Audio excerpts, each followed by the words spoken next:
Thanks for tuning in for another episode of Math with Mullins. Today we're going to be looking at lesson 3.9, day 1, proving lines parallel. So we're going to talk about everything in lesson 3.9.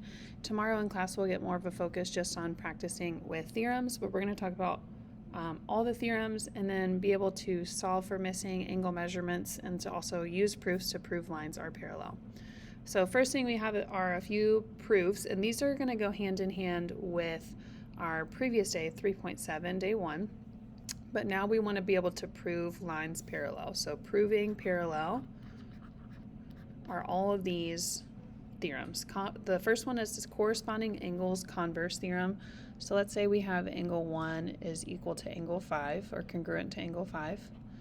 Okay, so if two lines are cut by a transversal so that corresponding angles are congruent, then the lines are parallel. Okay, so if angle 1 and angle 5 are congruent, then L is parallel to M. Okay, alternate exterior angles converse theorem.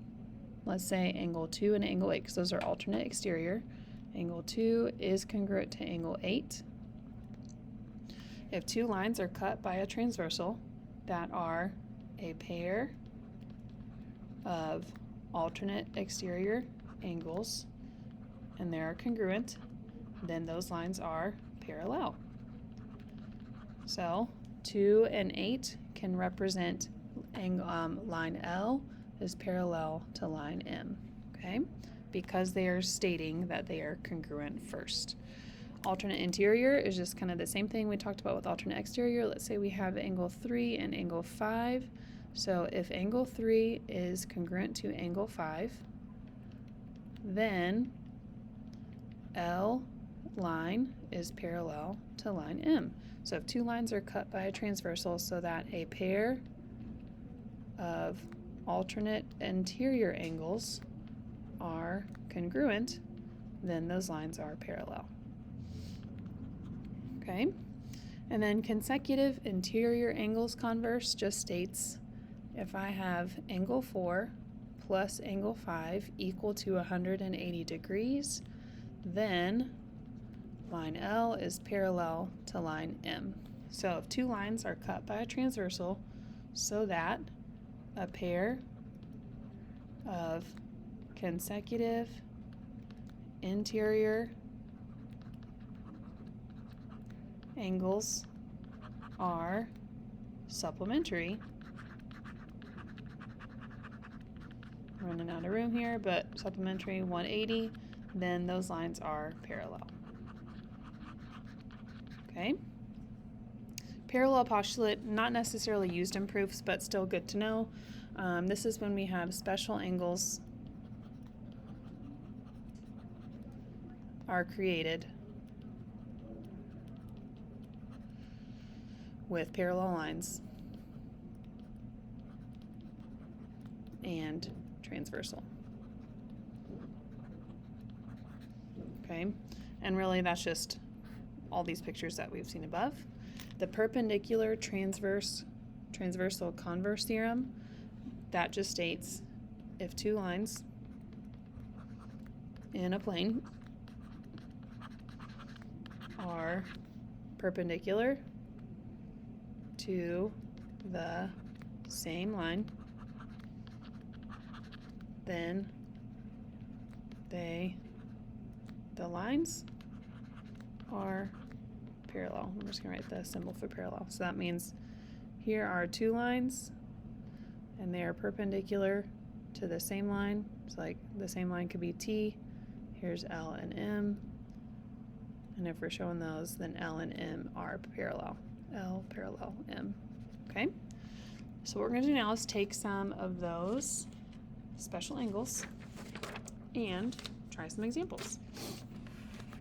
Okay, I'm going to type a lot in here just because there's more typing and it goes a little bit quicker if I do this. So, whoops, here we go. Use the given information to determine which lines, if any, are parallel. State the postulate or theorem that justifies your answer. So 9 is congruent to angle 6. We can say that lines C and D are parallel because, or no, just kidding, I was looking at 16. Lines A and B are parallel because we can use the alternate interior angles converse theorem. Okay, because those are alternate interior angles, and since they're equal, we can prove that they're parallel.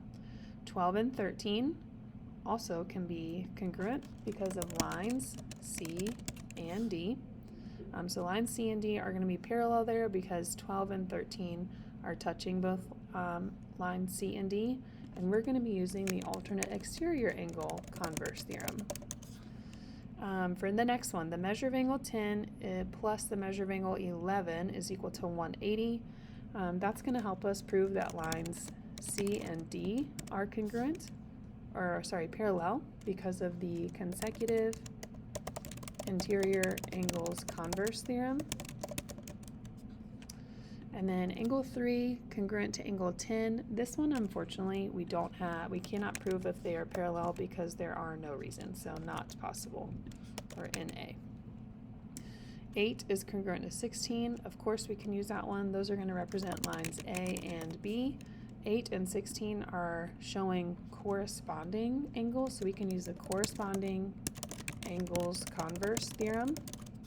And then angle 1 to angle 16, even though those do look equivalent, they are not representing the alternate exterior angles. Alternate exterior angles have to share a transversal, and 1 and 16 are not sharing a transversal, so we would have to say NA for angle 1 and angle 16 being congruent. We can't prove lines are parallel there. Okay. Example 2 is now we're going to dive into some algebraic reasoning. So it says find the value of x so that A is parallel to B. These are alternate interior angles. So we're going to use the converse to show you that A is parallel to B, and how I do that is I just make them equal to one another. So this converse used was the AIA. So 10x minus 23 is equal to 137.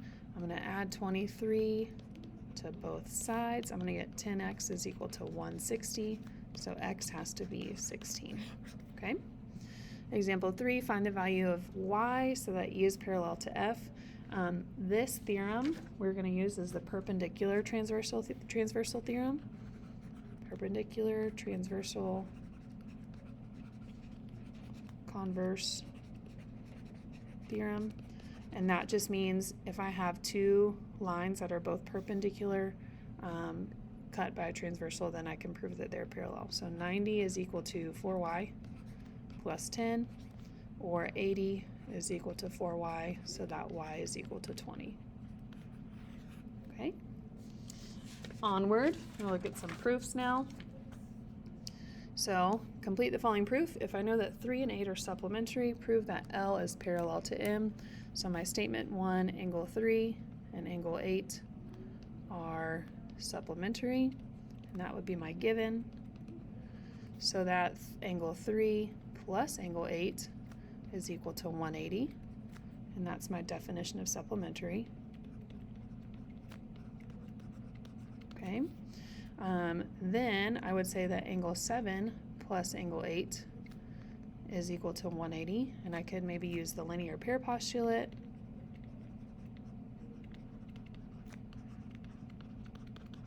Because they're making that straight line.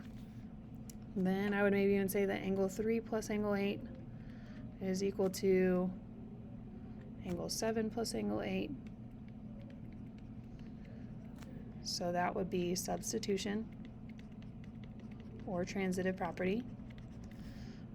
Then I would say angle 3 is equal to angle 7 using the subtraction property of equality.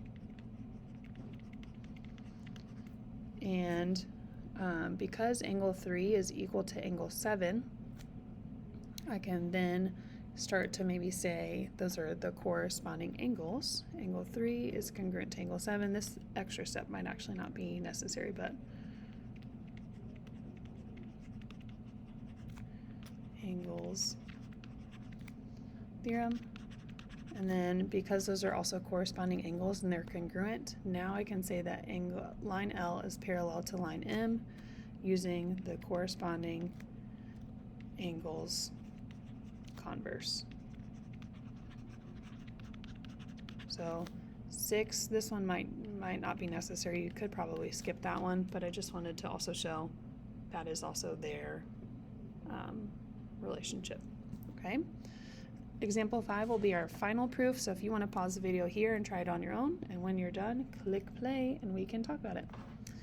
All right, my statements, I'm going to put those in statement 1 and 2 of my given. So angle 1 is equal to angle 3 as my given, and I'm going to also say C is parallel to D as my other given statement. Because angle 1 is equal to 3 and C is parallel to D, what I can also say is that angle 1 is congruent to angle 2 because of the alternate exterior angles normal theorem.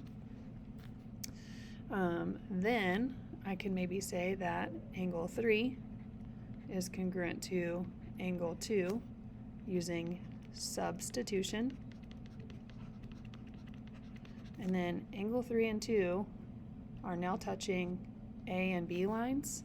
So now I can say that line A is parallel to angle B using my alternate interior angles converse theorem. Okay, that way now I've got that proved. So that'll conclude our proof for 3.9 day 1. And really this video is going to cover day 2 as well, because we're just going to practice more proofs and algebraic reasoning tomorrow. Thanks so much for tuning in, and hope to catch you next time. Bye.